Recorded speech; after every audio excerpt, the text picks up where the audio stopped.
শুভ সন্ধ্যা বন্ধুরা, সকলকে আমার আন্তরিক শ্রদ্ধা এবং অভিনন্দন জানাই। আজকে আমি শ্রম প্রকল্প নিয়ে দু চার কথা আপনাদের সামনে বলবো। যে প্রকল্পটি গত দুদিন আগে বাংলার মুখ্যমন্ত্রী মমতা ব্যানার্জি ঘোষণা করেছেন পরিযায়ী শ্রমিকদের উদ্দেশ্যে। প্রথমে আমরা জানবো যে পরিযায়ী শ্রমিক কাদের বলা হয়। যারা ভিন রাজ্যে কাজ করতে যায় তাদেরকেই পরিযায়ী শ্রমিক বা মাইগ্রেটরি লেবার বলা হয়। সারা ভারতবর্ষে পশ্চিমবাংলায় সব থেকে পরিযায়ী শ্রমিকের সংখ্যা কিন্তু বেশি। কত? সরকারি ডেটা অনুযায়ী হচ্ছে 22,40,000। যে কারণে পশ্চিমবাংলাকে বলা হয় হাব অফ মাইগ্রেটরি লেবার।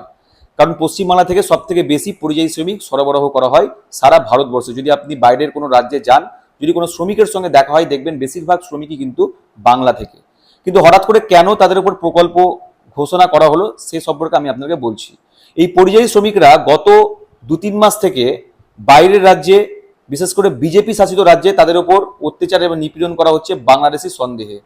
যে কারণে তাদের উপর অত্যাচার করা হচ্ছে, নিপীড়ন করা হচ্ছে। এবং এই পরিযায়ী শ্রমিকরা কিন্তু দুহাত ভরে বাংলার মুখ্যমন্ত্রীকে ভোট দিয়েছিলেন। যেহেতু তারা সংখ্যায় প্রচুর, ভোটের সময় বাড়ি আসেন, ভোট দেয়, তাই মুখ্যমন্ত্রীর ভয় হচ্ছে যে তিনি তাদের ভোট হারিয়ে ফেলবেন না তো। যে কারণেই তিনি তাদের উপর এই শ্রম প্রকল্প ঘোষণা করেছেন। এই প্রকল্পতে কি বলা হয়েছে? এই প্রকল্পতে বলা হয়েছে যদি কোনো পরিযায়ী শ্রমিক পশ্চিমবাংলায় ফিরে আসে, তাদের এককালীন তাদেরকে 5,000 টাকা করে দেওয়া হবে। 12 মাস পর্যন্ত তাদেরকে 5,000 টাকা করে প্রতি মাসে দেওয়া হবে, যতক্ষণ না পর্যন্ত কোনো কাজ পাচ্ছে। ধরুন একটা পরিযায়ী শ্রমিক মুখ্যমন্ত্রীর কথা শুনে যদি নিজের বাড়ি ফেরে এবং তাকে যদি বসে বসে 5,000 টাকা পর্যন্ত দেওয়া হয়, তাহলে কত হচ্ছে? 5 × 60,000 টাকা এক বছরে তিনি পাচ্ছেন।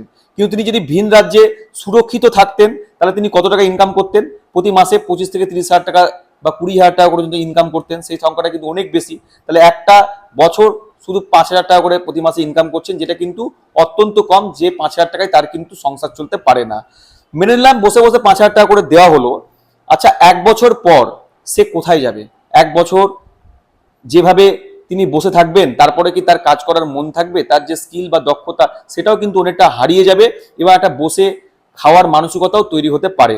অর্থাৎ তার যে কাজের যে সাহস, সেই সাহসটা কিন্তু সে হারিয়ে ফেলবে এবং সে কিন্তু পশ্চিমবাংলায় কাজ পাবে না। কারণ মুখ্যমন্ত্রী আশ্বস্ত করেননি যে 1 বছরের মধ্যে তাকে হয়তো কোনো কলকারখানায় ভরে দেবেন, যেখানে তিনি সমপরিমাণ ইনকাম করতে পারবেন। সেই সমস্ত ব্যবস্থা তিনি করেননি। এবং সব থেকে বড় কথা হচ্ছে যে এতগুলো মানুষকে যদি প্রতি মাসে 5,000 টাকা করে দেওয়া হয়, সেটা দেখা যাচ্ছে যে প্রতি বছর সরকারের কত টাকা খরচ হচ্ছে? প্রায় 15,000 কোটি টাকা। এই 15,000 কোটি টাকায় তো তিনি শিল্প স্থাপন করতে পারতেন, কলকারখানা তৈরি করতে পারতেন। এটাই তো মাধ্যম যে মানুষের জীবনযাত্রার মান উন্নত করা। এটাই তো মাধ্যম যে পরিযায়ী শ্রমিকদের পশ্চিমবাংলায় কাজ দেওয়ার। এই ভাতা দিয়ে আপনি কি করবেন? এই ভাতা হচ্ছে একমাত্র তিনি বিধানসভা নির্বাচনের জন্য করছেন। তিনি ভালো করে জানেন যে পরিযায়ী শ্রমিকেরা আসবে এবং ভোট দেবে, তাই তাদের ভোট যেন মাথার উপর থেকে সরে না যায়।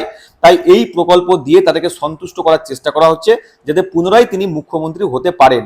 তাছাড়া আর কিছুই না। যেমন লক্ষ্মী ভান্ডার, ভোট আসলে উনার 500 টাকা করে বাড়াতে হয়, অন্য সময় বাড়াবেন না। যখনই কোনো নির্বাচন আসবে 500 করে বাড়াতে থাকবেন। কারণ হচ্ছে একটাই, যাতে মানুষ এই কারণে যাতে মানুষ খুশি হয় এবং মানুষ তাকে ভোট দেয়, এটাই তিনি ভাবছেন। কিন্তু আমরা জানি যে কখনোই একটা জাতির উন্নয়ন ঘটতে পারে না, কখনোই একটা মানুষের উন্নয়ন, জীবনযাত্রার মানের উন্নতি ঘটতে পারে না ফ্রি ভিজের বা ভাতার মাধ্যমে। যদি তাকে তার শিক্ষার উপযুক্ত মর্যাদা দেওয়া হয়, যদি তার দক্ষতা বা স্কিলের উপযুক্ত মর্যাদা দেওয়া হয়, যদি সঠিকভাবে শিল্প কলকারখানা তৈরি করা হয়, জিডিপির উন্নয়ন ঘটানো যায়, তবেই কিন্তু একটা মানুষ ভালো থাকতে পারে। ফ্রি ভিজ দিয়ে কখনোই কোনোদিন হতে পারে না। আমি যতটুকু অর্থনীতি বুঝি, সেই অর্থনীতির মাধ্যমেই আমি আপনাদেরকে বলতে চাইছি যে ফ্রিবিজ কোনো রাস্তা নয়। তাই আমি প্রতিটা পরিযায়ী শ্রমিককে বলবো, মুখ্যমন্ত্রীকে আপনারা বলুন যে আপনাদের ফ্রিবিজ লাগবে না, আপনারা নিজের মেহনত এবং দক্ষতার মাধ্যমে ইনকাম করুন। আপনারা বলুন যে আপনাদের কোনো ফ্রিবিজ বা ভাতা লাগবে না, বরং আপনারা বলুন যে বাইরের রাজ্যে আপনারা যেভাবে কাজ করছেন আপনারা যেন সুরক্ষিত থাকে, মুখ্যমন্ত্রী তার ব্যবস্থা করুক। মুখ্যমন্ত্রী সেখানকার মন্ত্রীদের সঙ্গে বসুক এবং এখানকার পরিযায়ী শ্রমিকরা যেন সেখানে সুরক্ষিত থাকে তার ব্যবস্থা করুন।